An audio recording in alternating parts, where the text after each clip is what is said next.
been calling for a melt up on all my public shows for 1,000 points. Been absolutely saying that the bears are completely and utterly wrong. They're not reading things correctly. They're not reading GDP correctly.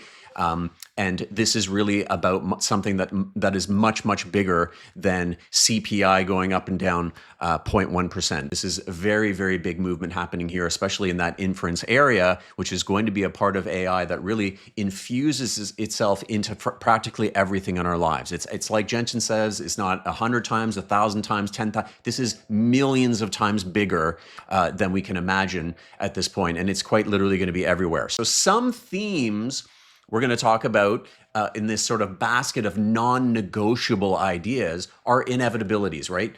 As AI scales from these research labs into every corner of the economy, as I've been saying, we're going to hit these constraints. I do believe that we're going to have some problems at some point, supply chain, inputs, commodities, materials, power. We're going to have basically a sort of geopolitical issue at some point. Non-negotiable means demand is going to ramp up regardless of any economy booming, slowing, whatever. You can talk about valuations, but the fact is we are going to need more chips. We're going to need more magnets. We're going to need more power, and we're going to need stronger supply chains, and we're not going to want to rely on other countries. It has everything to do with we cannot let Intel fail. It's non-negotiable, right? Taiwan makes 90% of all the most advanced chips, right? Some other chips are made elsewhere, but the best ones, they have 70% of the foundry share of chips in general. So that is a place that is sitting miles off the coast of China, and China very much believes that Taiwan is part of China. This is not a good situation for something that is absolutely integral to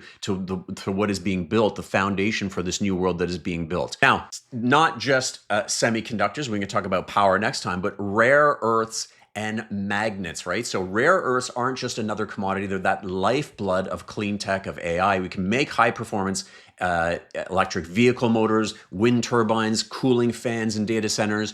You're gonna need these neodymium, you're gonna need incentive. Demand is projected to more than double by 2032. And here's the kicker. China controls 70% of the mining and 90% of the processing. Do you see how much power is in the hands of China?